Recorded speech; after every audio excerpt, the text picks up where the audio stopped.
everybody, back to KozMatt's Wrestling, where we will bring to you the latest results from Monday Night Raw. Raw certainly lived up to its standards. I certainly don't disagree. Let's get right into the action. Well, Raw opened up with Asuka coming out set to face Charlotte Flair, but was quickly interrupted by the newly crowned tag team champions Bayley and Sasha Banks.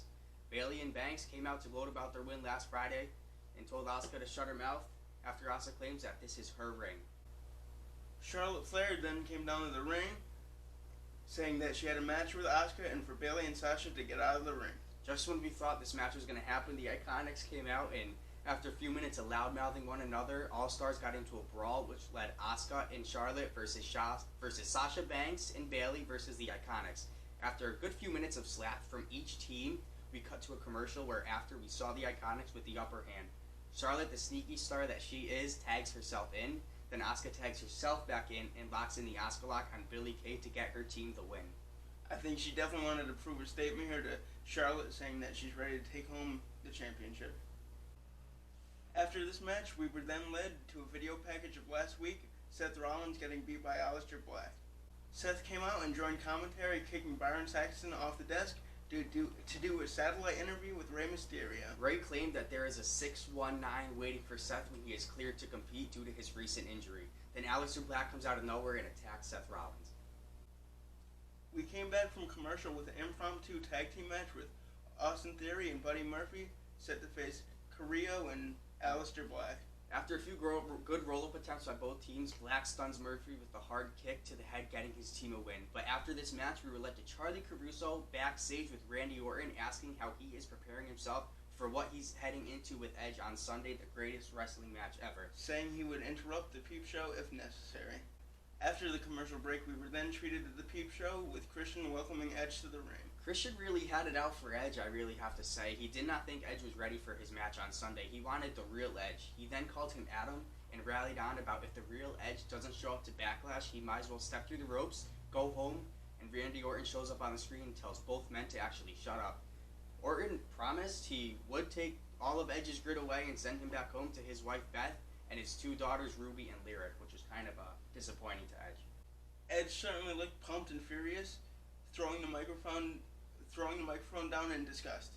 You know, he turned back and kind of glared back at Christian. So I think before we go any further, what do you think about that glare/nod that Edge had when he was walking backstage? Do you think Christian's going to help Edge, or do you see Edge and Christian maybe teaming up once again? Or I think eventually they're going to team back up, and I think this is a perfect opportunity for Christian to get back in the ring. I know fans have been clamoring for it for a while, and this could be his perfect opportunity to get back in the ring. Well, there's only one way to find out, and it's this Sunday on Backlash, but nonetheless, we were cut to a video package of Drew McIntyre actually berating MVP last week on Raw, with Bobby Lashley locking in a hard full Nelson on Drew as the show actually faded right to black. Speaking about interference, out of nowhere, here comes R-Truth, the 24/7 championship on the screen. He was running towards MVP after his interview. He's saying he's hiding from Gronkowski until Lashley came out of nowhere, just like he did to Drew last week on Raw in the ring. He was locking him in a full Nelson until he passed out. But if you think you've seen it all, the Viking Raiders and the Street Profits had an anything you can do, I can do better decathlon. First off was a 1,600 meter dash as Montez Ford just destroys Ivar. Next up was a game of archery. Surprisingly, Eric hit a perfect bullseye, leaving Angelo Dawkins a little bit short, the Viking Raiders for the win. So far, it's tied 1-1. The next game was Flip Cup, as the Profits easily won this game, leaving Ivar to smash the table in complete anger. Definitely a poor sport on that one. Oh yeah, I mean, what do you expect? You have two big guys that lose a game. What are they going to do? They're going to go rampage. Smash the table, man. We then had sword fighting as Montez Ford forfeits before the match even starts, leading the score to 2-2. Next was a hurdles match where Angelo Dawkins easily outran Ivar, as Ivar just ran straight through the hurdles, rather over them. It was Come on, that big guy can't jump up that. How do we know that? Next up was a stick fighting match.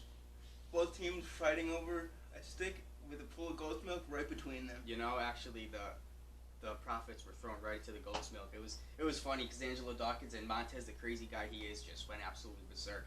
It's gross. If you go in I wouldn't want to be in a pool of ghost milk. Especially if it's like warm and freaking getting all curdly. You know, but next was an actual dance-off, so it wasn't as gross, where the Profits danced the Shawn Michaels theme song and the Viking Raiders danced the Fandangos.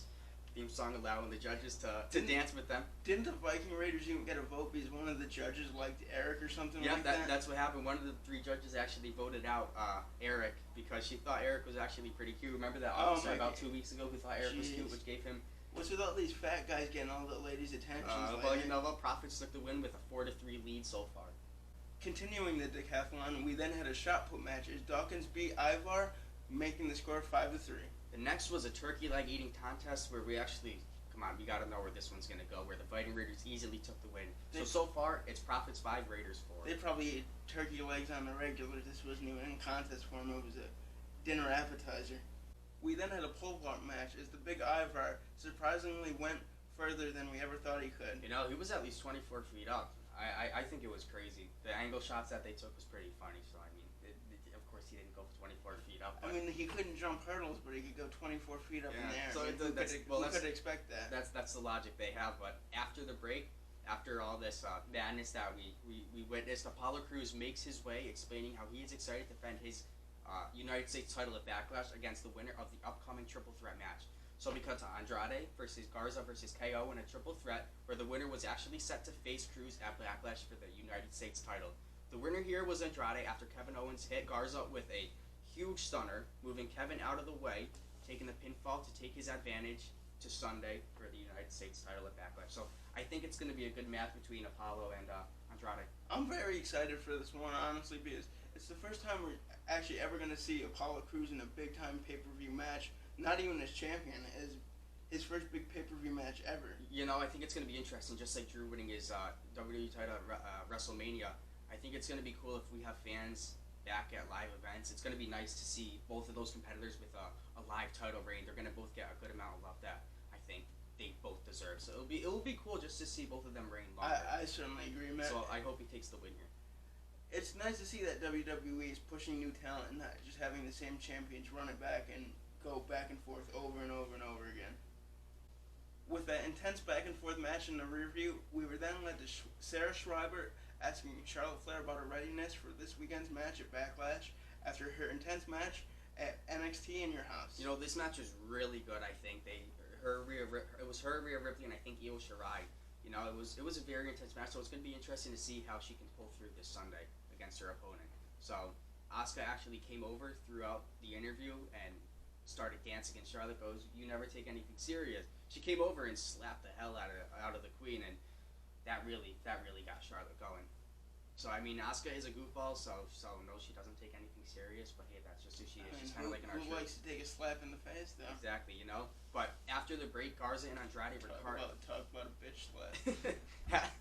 Garza and Andrade were caught yelling at each other backstage after Garza actually hit into Zelina Vega as she was ringside for the triple threat match, as Zelina pointed at both of them to walk away. It's like they were two dogs just set with their tail between their legs, getting yelled at.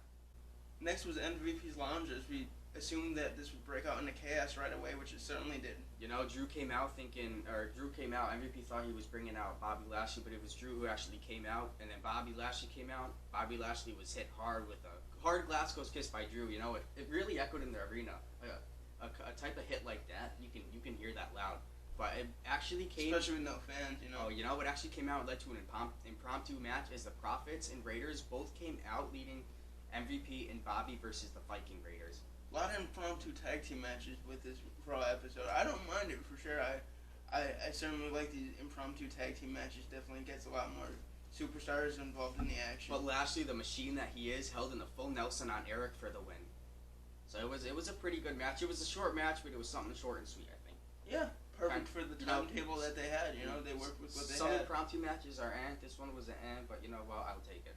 It's better than, you know, a crappy promo or something like that. So. Finally, after the commercial break, we were led to Asuka versus Charlotte Flair with the women's tag team champs ringside on commentary. After a few good minutes of fighting, Flair pulls Asuka out of the ring and whips her hard over the announcer's table. The Iconics actually came out of nowhere to interrupt the match, along with Bayley and Sasha, as we then cut to commercial. I think with all these women's tag teams coming out, it's really bringing some legitimacy to the women's tag team championships. I like seeing the Iconics in the picture. You know, they were in the picture about a few years ago, but I like seeing them slowly make a comeback again. Yeah. But after the break, we were actually then lured in and learned that the tag champs and the Iconics were actually barred from ringside to let the match finally culminate in peace. After a hip attack by Asuka and a belly-to-back suplex by the Queen Charlotte Flair, Asuka kicked out at 2. Both women, they really showed their worth in this match. Yeah, I think we can both agree. It's one of the better matches that they've had with each other in a while. I know we were talking about that before. It's certainly one of the best matches that they've put on together in the ring for some time now. But I think this is a prelude to Randy Orton because this Raw, everybody's coming out of nowhere. Just like this match, out of nowhere, Nia Jax randomly comes in and lures Asuka, leading Charlotte Flair to hit Asuka with a major boot to the side of the head, pinning the Raw Women's Championship for the 3 count. Just before we thought this is it, Nia then hit Asuka with a hard Samoan drop to get one last glimpse of her Backlash opponent on Sunday. I think Nia Jax has put a very good stamp on her comeback, coming back from injury. We saw last week she was trying to intimidate and distract Asuka by putting on her mask last week, and then coming in at the end of this match, hitting people with big boots and just creating mayhem. It's going to be interesting to see both of these women battle it out on Sunday. I guess we'll just have to wait and see for Backlash. Well, guys, that was it for this week's Raw. Thanks for watching, and leave a comment. Let us know what you liked about this week's episode of Raw, and stay tuned for Backlash. All right, guys. Peace.